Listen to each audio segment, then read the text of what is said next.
몸이 나빠져 있고 몸 안이 오염돼 있을 때 이것을 해리해서 청소하는 가장 간단한 방법이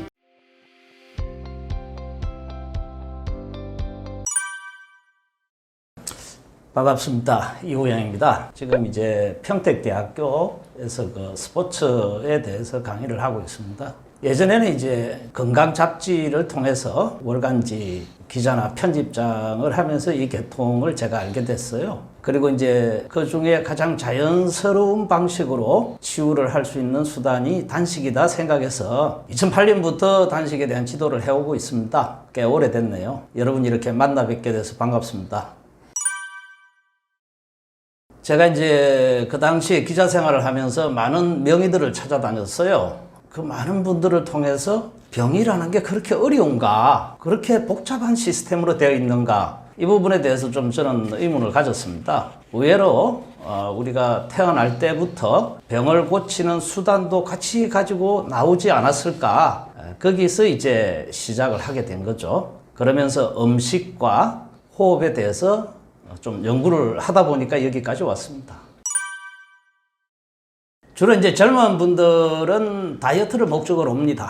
그런데 요즘 최근에 이제 만났던 단식 소비자들은 젊으니까 당연히 체중 감량이 아니겠느냐 생각했는데 아니었어요. 전혀 다릅니다. 제가 기억나는데요. 26살 서울에 있는 모 대학을 휴학을 했던 아가씨인데 수원에 살았어요. 식욕 억제제죠. 이걸 먹으면서 이제 운동 같은 거나 다른 방식을 안 해도 살이 잘 빠졌나 봐요. 그러니까 거기에 재미를 붙인 건데 문제는 병원에서 의사의 처방을 받아야 하는 전문의약품인데 복용할 수 있는 기간이 제가 알기로는 2달도 채 안 될 거예요. 그런데 몇 년간을 그 처방을 받은 겁니다. 그러니까 몸이 망가지죠. 세상에 공짜는 없는 겁니다. 정말로 공짜로 여러분들이 살이 빠진다고 믿는다면 그거는 여러분들이 기적이 일어나기를 바라는 것과 같습니다. 반드시 어떤 원인은 결과를 부르게 돼 있어요. 그 아가씨는 26살이었는데 자기 말로 이래요. 그냥 미쳤다라고 미치광이가 되어버렸다. 그리고 밖을 나가지를 않게 되고 친구들과의 대인관계 다 끊어져 버리고요. 거의 마약 중독자처럼 됐다고 합니다. 사실은 그 약에 그런 성분이 있다는 말도 있네요. 그래서 그 약을 끊고 나니까 아주 심해졌어요. 불면증, 우울증, 자살 충동 이것 때문에 또 병원을 갔더니 그 병원에서는 갑상선 기능 저하증 약을 또 처방을 했습니다. 이걸 먹고 나니까 이제 더 나빠지기 시작하는 거예요.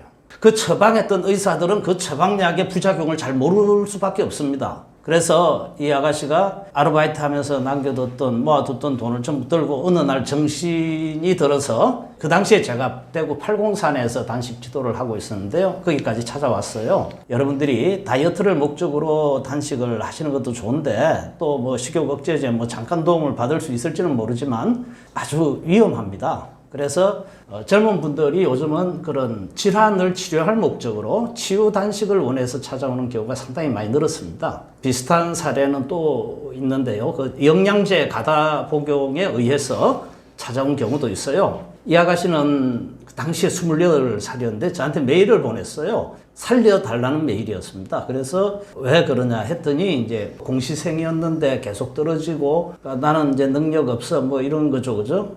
그런데 이제 이 친구 특징이 뭐냐면 엄마가 이제 반찬을 해주면 거의 먹질 않아요. 자기 몸이 영양제에 의해서 대사가 일어나고 움직일 수 있다고 믿었나 봅니다. 그런데 지금 그런 분들이 너무 많습니다. 너무 많아요. 제가 수도 없이 보기 때문에 여러분들이 만약에 마그네슘이 필요해서 마그네슘을 알약을 먹으면은 마그네슘이 체내에 많아지나요? 그 마그네슘을 흡수할 능력을 여러분 몸은 갖고 있나요? 내 몸이 어떤 능력을 가졌는지는 생각도 하지 않고 남들이 알려주는 제품에 대한 사양만 보고 거기에 의존을 해서는 안 된다는 겁니다. 여러분들이 칼슘 제제를 먹는다고 해서 골다공증이 낫지는 않아요. 칼슘이 뼈세포로 들어가야 골다공증이 낫는 겁니다. 그런데 칼슘을 먹었는데 뼈세포로 가기도 전에 예를 들어서 산소를 만났어요. 그러면 이건 산화칼슘으로 바뀌어서 뼈 옆에 침착이 됩니다. 뼈가 되는 게 아니고 이것을 우리는 어깨뼈에 붙어 있으면 어깨 석회화라 부릅니다. 발목뼈나 발가락뼈에 붙어 있으면 이걸 우리가 통풍이라고 부릅니다. 요산이라고 부르지만 결국은 그 성분은 칼슘이라고 하는 건 차이가 없다는 거죠. 그래서 영양제가 여러분들을 고치고 못 고치는 게 아니라 그 영양제를 활용할 줄 아느냐 모르느냐 하는 내 몸의 능력이 훨씬 더 중요하다. 15일간 단식을 했습니다. 뒤에 이제 엄마하고 아빠를 만났을 때 들었는데 이 아가씨는 무염식을 했대요. 저염식도 아니고 소금을 먹지 않으면 우리 몸에는 전해질 성분이 약해지고 신경 전달 물질이 감소해서 신경이 자꾸 강퇴해요. 신경이 발동을 해서 싱싱하게 우리가 움직이고 반응을 해야 하는데 반응을 못 하는 겁니다. 그러니까 계속 가라앉는 거예요. 우울증이 될 수밖에 없습니다. 자기가 15일 단식을 하고 집에 가서 영양제를 넣어둔 바구니가 있더군요. 그걸 사진을 찍어서 버렸다고 이렇게 저한테 이제 인증샷을 보내왔어요. 정말 한 바구니였습니다. 여러분들은 살아있는 생명입니다. 만약 여러분을 인간이 조립해서 만들었다면 인간이 만든 영양제로 고칠 수 있을 겁니다. 그런데 여러분은 자연스럽게 만들어지고 생겼어요. 어떤 인간도 여러분을 조립할 줄 모릅니다. 그렇기 때문에 인간이 만든 영양제가 됐든 뭐가 됐든 일시적으로 사용하고 말아야지 장기간 거기에 의존해서는 안 됩니다. 아마 이건 의사들도 똑같은 당부를 할 거라고 저는 생각을 합니다. 밥 안에는 미네랄 성분들이 많이 들어 있습니다. 뭐 우리가 알다시피 소량 미네랄도 많고요. 또 뭐 다량 미네랄도 많고 미네랄 성분이 많은데 이런 미네랄 성분만 있는 게 아니고 그 미네랄을 또 이렇게 세포 안으로 넣어주는 조효소나 또는 식품 효소 같은 것들도 있습니다. 비타민도 물론 있을 테고요. 뭐 또 에너지원이 되는 지방, 단백질, 탄수화물 이런 것들도 있고요. 그래서 우리가 음식이라고 하는 것, 밭에서 나거나 논에서 나는 음식이라고 하는 그게 사실은 영양제죠. 그게 천연 영양제라고 합니다. 영양은 밭에 가야 있어요. 약국에는 없습니다. 약국에 영양이 있을 리가 없죠. 지금은 이제 스마트팜이라고 해가지고 공장에서도 식물을 키워요. 습도, 온도, 그 다음에 광합성 작용을 할 수 있는 빛을 맞춰서 만들어냅니다. 그건 영양제가 없어요. 있다면 그 씨가 갖고 있던 원래의 영양은 있습니다. 하지만 들판에 있는 영양제는 씨가 가진 바라라고 하죠. 이 우미 싹이 트는 이제 밀상요법이나 이럴 때 이런 걸 쓰는데요. 씨앗이 가진 생명력은 먹을 수 있을지 모르지만 그 주변에서 그 흙들이 공급하는 거 또는 햇빛이 공급하는 이런 천연 미네랄은 공장 스마트팜에서 나오는 새싹에는 들어있지 않습니다. 하물며 실험실에서 또는 공장에서 대량으로 화학 성분을 조합해서 만드는 합성 영양제가 어떻게 우리가 먹는 상추하고 배추하고 무하고 밥하고 비교할 수 있겠습니까? 그럴 수는 없고요. 그럴 일은 일어나지 않습니다. 건강하기 때문에 병이 없다. 저는 이제 그렇게 보지는 않습니다. 예를 들어서 병이 들었어요. 감기에 걸렸어요. 또 낫는 사람도 있고 낫지 않는 사람도 있습니다. 또는 관절염인데 낫는 사람이 있고 낫지 않는 사람이 있습니다. 그러니까 병에 걸리고 걸리지 않는 것은 건강의 척도가 아니라는 거죠. 병을 이겨내느냐 못 이겨내느냐 이것이 건강의 척도다. 그런 점에서 의사라고 하는 직업은 병을 고치는 직업입니다. 그래서 병에 대한 연구를 많이 하죠. 아주 오랜 기간 많이 합니다. 병을 고쳤어요. 병을 고쳤는데 그것이 건강을 회복한 것은 아닙니다. 병만 고쳤을 뿐이에요. 건강을 회복하는 것은 여러분 각자가 해야 되는 몫입니다. 운동을 해서든 아니면 여행을 가든 뭐 독서를 하든 어떤 방식이 됐든 건강을 회복하는 방식은 여러 가지가 있습니다. 근데 의사는 건강을 회복할 수 있도록 병을 고쳐주는 그 수준의 일을 하는 분들이에요. 그렇기 때문에 여러분들의 건강을 전문가라고 하는 사람들한테 맡겨서는 안 됩니다. 여러분의 건강은 여러분이 지키는 겁니다. 의사는 병이 뭔가에 대해서 전문적으로 연구를 하는 사람들이에요. 병을 잘 고칩니다. 그렇다고 그게 사람을 잘 고친다는 뜻은 아니에요. 여러분들 잘 아시겠지만 예를 들어 봅시다. 저희 이모에게 친이모입니다. 2년 전에 돌아가셨는데요. 사촌 여동생한테서 전화를 받았죠. 암은 그 전에 걸렸었는데 전이가 됐다. 거기가 이제 대학병원이었거든요. 뭐 대학병원인데 이 교수님이 이제 전이가 됐다면서 뼈암으로 전이가 됐기 때문에 무릎을 잘라야 된다. 그런데 당장 잘라야 한다라고 이제 오빠 어떻게 하면 좋겠어요? 라고 저한테 전화가 왔어요. 그래서 당장 뭔가를 해야 될 만큼 긴급한 것은 심근경색이나 당장 사람이 죽고 사는 문제들은 응급 상황이지 암은 그런 응급질환이 아니다. 지금 당장 안 하고 내일 한다고 해가지고 뭐 자를 다리 안 자르고 그런 건 아니기 때문에 일단 엄마를 모시고 내한테 와봐라 그랬어요. 다음날 전화가 와서 그냥 이미 잘랐답니다. 보통 이제 의사들은 이렇게 급합니다. 왜냐하면 병을 고쳐야 되거든요. 자, 여러분 다시 한번 말씀드릴게요. 의사는 병을 연구하는 전문가입니다. 사람이 죽고 사는 것보다 더 중요한 게 병을 고치고 못 고치는 것에 대한 그 역할이 훨씬 더 중요한 사람들이에요. 이분은 분명히 하시라도 빨리 다리를 잘라야 그나마 암의 전이를 막고 뭔가 암을 고칠 수 있다고 믿으셨을 거예요. 그 교수님은. 그런데요, 그보다 더 중요한 게 뭐냐면 이모가 자기가 이제 마취 깨고 나서 자기 다리가 없어진 걸 봤을 때 이분이 살고자 하는 의욕이 있겠느냐. 결국 이모는 암에 졌다기보다는 자기 다리를 잃어버린 그 상실감과 수치심, 자존감 이것들로 인해서 돌아가셨다고 보는데 여러분도 한번 생각을 해보세요. 암의 전이라는 게 그렇게 이루어지는 게 아니에요. 뭐 그 교수 나름대로 최선을 다했겠죠.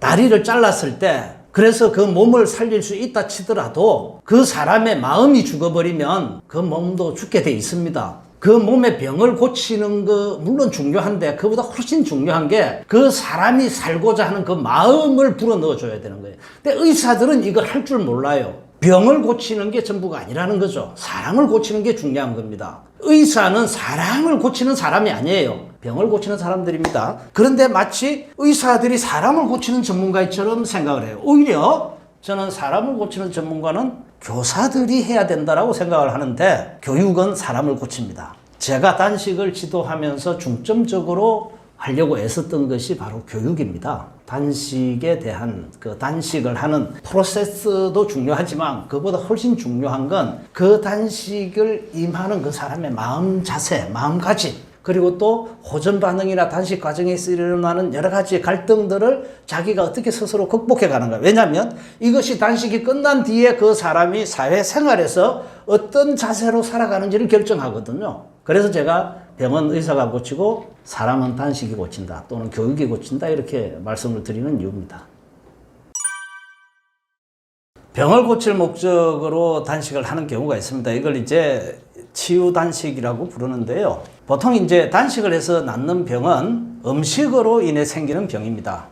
예를 들어 음식에 있는 미네랄을 먹었어요. 그런데 그 미네랄이 내 세포 속으로 들어가면 영양이 되는데 이것이 활성산소나 체내에 따른 산소와 산화작용을 일으키게 되면 세포 내에 들어가지를 못해요. 순수 미네랄이 아니기 때문에 쉽게 말해서 고분자로 바뀌어버리면 세포에 들어가지를 못해요. 세포막을 투과하지를 못합니다. 그러면 이게 어딘가에 가서는 쌓여있게 돼 있어요. 이게 쌓이는데 문제는 칼슘의 형태로 쌓여 있으면 괜찮아요. 이 칼슘이 혈관 안에서 콜레스테롤이라고 하는 기름과 만나면 떡이 집니다. 뭔 말이냐면 콘크리트 벽처럼 혈관 내벽을 막아버려요. 칼슘의 죄는 아니에요. 그렇다고 해가지고 콜레스테롤의 죄도 아닙니다. 뭐 콜레스테롤이 높으면 뭐가 다 죽어가는 것처럼 얘기를 하는데 콜레스테롤이 낮으면 죽어요. 높아서 큰 문제 생기지는 않습니다. 그런데 이게 칼슘을 만났을 때는 전혀 다른 문제가 생겨요. 시멘트가 돼버립니다. 뭐 실제 몸 안에 시멘트가 쌓였다는 얘기는 아니고 유기칼슘의 덩어리가 되는 겁니다. 물론 그것은 분해가 가능합니다. 또 하나가 뭐냐면 이 칼슘이 산소를 만났어요.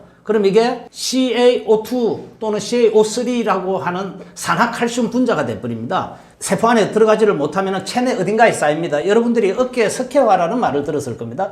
산화칼슘 덩어리들이 쌓여가지고 석회성 성질을 띠고 있다라고 보시면 됩니다. 이거를 어떻게 분해를 할까요? 이것을 우리는 전문 용어로 해리라고 얘기를 합니다. 산소와 칼슘을 분리시켜야 돼요. 또는 콜레스테롤이라는 기름과 칼슘을 분리를 시켜야 됩니다. 떼내야 돼요. 떼내야 되는데 떼내는 방법이 제가 아는 방법이 두 가지가 있습니다. 하나가 여러분들이 유기산을 섭취하는 방식입니다. 보통 이제 식초라고 알려져 있죠. 유기산, 사과산이라든가 이런 걸 많이 섭취하라는 게 이 해리를 잘하기 위해서예요. 그런데 해리를 했어요. 유기산을 먹었는데 그런데 앞에서는 해리가 됐는데 뒤에 가서 다시 붙어버리면 뭐합니까? 말짱 도루묵이죠. 그래서 단식이 해리의 아주 중요한 수단입니다. 단식을 하게 되면 음식이 더 이상 칼슘이 들어가질 않죠. 그럼 우리 세포는 칼슘을 안 먹고 견디나요? 뼈가 다 삭아버릴까요? 그렇지 않습니다. 내 몸에 쌓여있는 산화칼슘을 해리를 합니다. 산소와 칼슘으로 분리를 하고 혈관 내에 있는 기름 영양소인 콜레스테롤과 거기에 붙어있는 산소를 분리를 시킵니다. 그래서 칼슘을 가져가요. 가져가서 뼈한테 줘야 되는 겁니다. 그래서 단식을 하면 어깨 스퀘어가 저절로 낫죠. 왜 낫는데요? 그건 해리가 됐던 겁니다. 그래서 우리가 음식으로 먹은 건데 그것이 몸 안에서 산화 과정을 거치면서 그런 현상이 일어나는 거예요. 내가 뭐 시멘트를 먹어가지고 안에 스퀘어가 된 거 아니거든요. 그렇지만 그런 산화 과정을 거쳐서 몸이 나빠져 있고 몸 안이 오염돼 있을 때 이것을 해리해서 청소하는 가장 간단한 방법이 단식이다. 그리고 이것은 아무리 길어도 열흘 이내에 다 끝납니다. 다 끝나요. 제 경험상으로 열흘을 넘기기 전에 대부분의 해리 작용은 다 끝납니다. 빠른 경우는 3일 차부터, 예를 들어 여러분들이 허리 통증이 있다? 보통 단식하고 3일, 아주 오래 걸리면 5일, 그 사이에 허리 통증은 다 없어져요. 그러니까 단식이 사람 몸을 병을 고친다라기보다는 병의 원인이 되는 요소들을 분해해가지고 청소를 해버리는 거예요. 그러니까 그 증상이 사라지는 거지 병증의 원인을 해소하는 역할을 한다. 그 정확하게 설명하는 내용이겠네요. 저는 이제 기본적으로 세 가지를 주장을 합니다. 이제 첫째가 뭐냐면은 이 단식을 할 때는 몸을 따뜻하게 해라. 그래서 저는 이제 가능하면 생수 단식은 반대를 하지만 그것도 생수 단식을 할 수 있는 몸은 해도 돼요. 근데 몸이 안 되는 사람이 생수 단식을 하다가는 아주 심각한 문제에 빠집니다. 그래서 생수 단식이 좋다 나쁘다 제가 그렇게 얘기를 안 합니다. 다만 초보자가 할 때는 몸을 따뜻하게 하는 단식을 하고 온수 단식을 하고 몸을 따뜻하게 하고 물도 온수라고 하는 게 몇 도씨 정도냐면 50도에서 60도. 우리가 그 녹차 마시잖아요. 그죠? 그 차 마시는 정도의 그런 따뜻함 정도. 그게 보통 50도에서 60도입니다. 그래서 따뜻함을 유지하면 좋겠다 하는 거고요. 그 호흡에 좀 집중을 해라. 호흡을 좀 길게 하고 깊이 하는 연습을 해야 된다. 이제 그 다음에 세 번째가 운동을 많이 하라는 겁니다. 단식할 때는 음식을 안 먹기 때문에 에너지 대사가 열 에너지를 만드는 양이 줄어들게 돼 있습니다. 몸에 이제 기본적으로 음식을 소화해서 열이 만들어져야 되는데 그거 안 하잖아요. 그죠? 그러면 어떤 또 에너지가 우리 몸 안에 있느냐? 하나가 전기 에너지예요. 전기 에너지라는 것은 전해질에 의해서 일어나는 거고 호흡에 의해서 만들어지는 그런 어떤 발전기라고 보시면 됩니다. 그래서 호흡을 깊고 길게 하는 연습을 많이 하셔야 됩니다. 그래서 비록 우리가 이제 내 몸에 휴식을 주는 거고 내 몸을 한번 청소를 하기 위한 불가피한 목적으로 단식을 하지만 그렇다고 해서 몸을 망가지게 내버려둬서는 안 되기 때문에 부족한 열 에너지를 전기 에너지와 운동 에너지로 채워야 된다는 얘기죠. 그 전기 에너지를 채우기 위해서 호흡을 길고 깊게 하는 연습을 하셔야 된다. 그 다음에 운동을 평소보다 더 많이 하셔야 된다. 격렬하게 하라는 얘기가 아니에요. 걷더라도 평소에 1시간을 내가 걸었다면 단식을 할 때는 2시간을 걸으셔도 좋다. 그렇게 해서 운동을 충분히 해주게 되면 오히려 그런 것들이 좀 몸의 청소를 좀 촉진시키는 그런 역할도 하고 있습니다. 그 외에 이제 제가 2가지 정도로 강조하는 게 단식을 할 때 실패하는 분들의 특징이 있습니다. 보통 이제 직업적으로 보면 강사들이에요. 직업적으로 말을 많이 해야 되니까. 그러니까 생활 단식이라는 게 있고 입소 단식이 있어요. 입소 단식은 단식원에 들어가서 거기서 하는 거고 생활 단식은 내가 직장 생활을 하면서 또는 학교에서 공부를 하면서 하는 게 생활 단식입니다. 생활과 단식이 같이 병행되는 건데요. 이런 경우에 강사직을 하고 있는 사람들은 말을 많이 하게 되니까 에너지 소모가 심합니다. 보통 단식에 실패를 해요. 그리고 전혀 엉뚱한 결과가 나오기도 하고 그래서 말을 많이 하지 마시라는 얘기하고 또 잠을 잘 주무셔야 된다. 살을 잘 빼고 싶다면 잠을 많이 주무세요. 푹 주무시면 됩니다. 자고 나면 최소한 아무리 못해도 1kg는 빠지거든요. 그렇기 때문에 잠을 푹 자야 됩니다. 불면증이 있는 분들은 그래서 불면증을 어느 정도 해소한 뒤에 단식을 하는 게 좋습니다. 단식을 했을 때 호전 반응에도 법칙이 있습니다. 단식의 호전 반응을 다른 말로는 명현 반응이라고도 합니다. 몸이 좋아지면서 일어나는 건데요.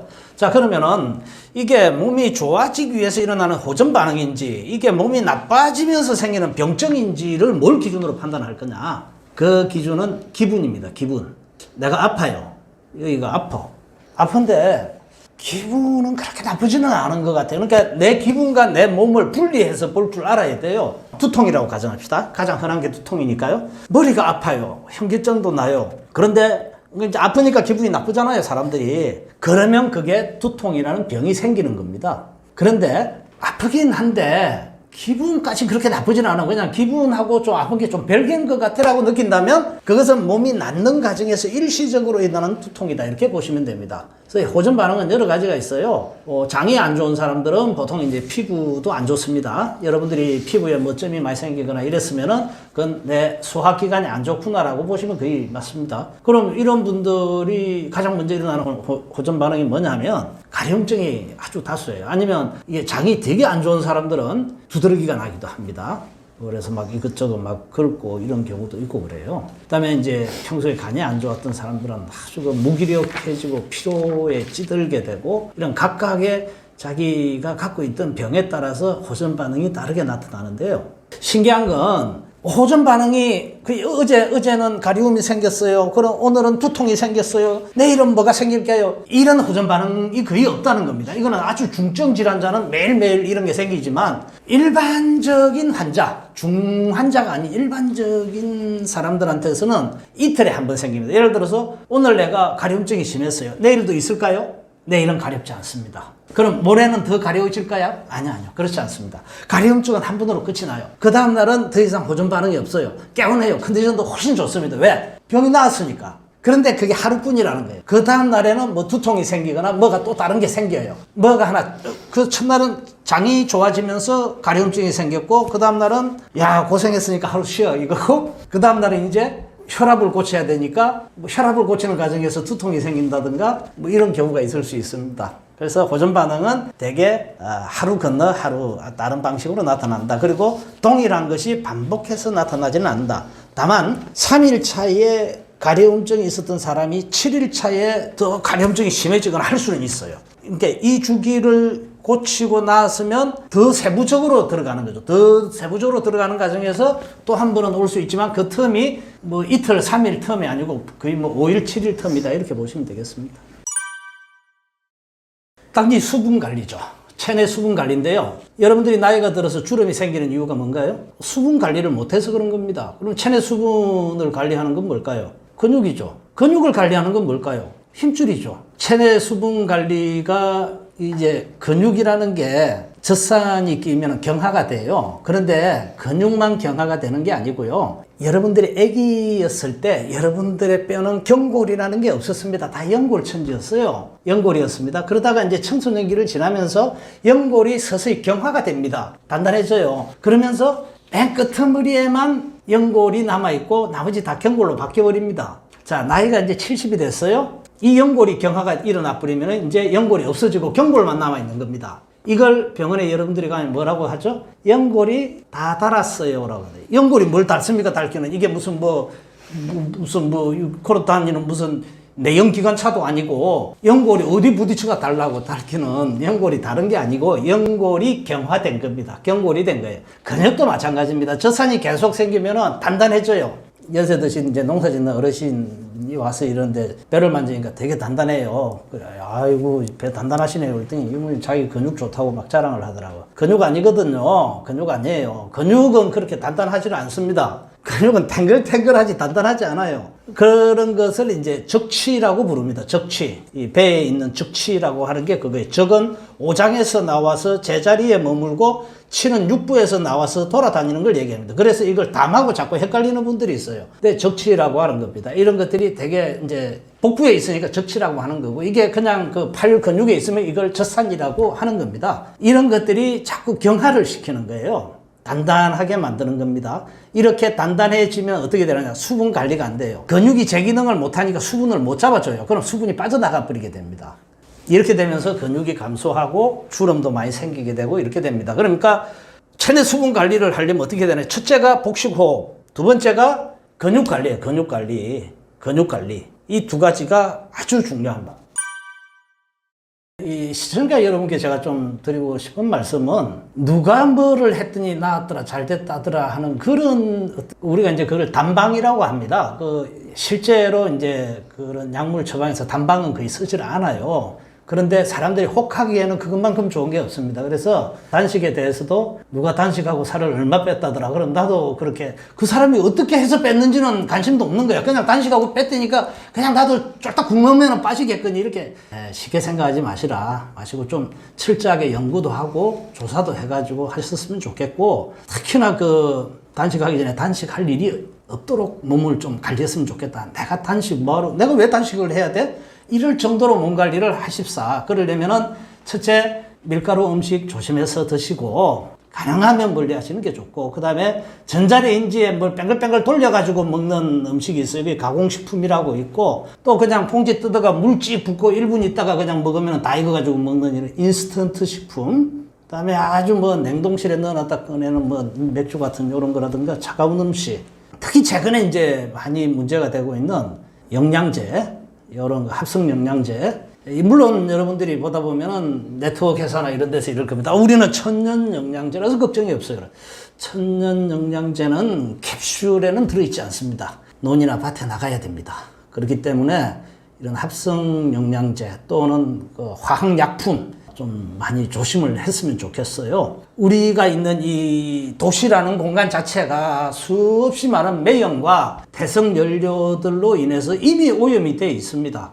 이런 상태에서 내가 뭘 잘 먹지 않아도 그 환경 때문에 내가 이미 병에 노출이 돼 있는데 하물며 거기다가 내 속에까지 안 좋은 걸 집어넣어 가지고 안팎으로 시달리게 되면은 여러분들을 만든 신이 다시 온다 한들 고쳐 쓸 수 있겠습니까?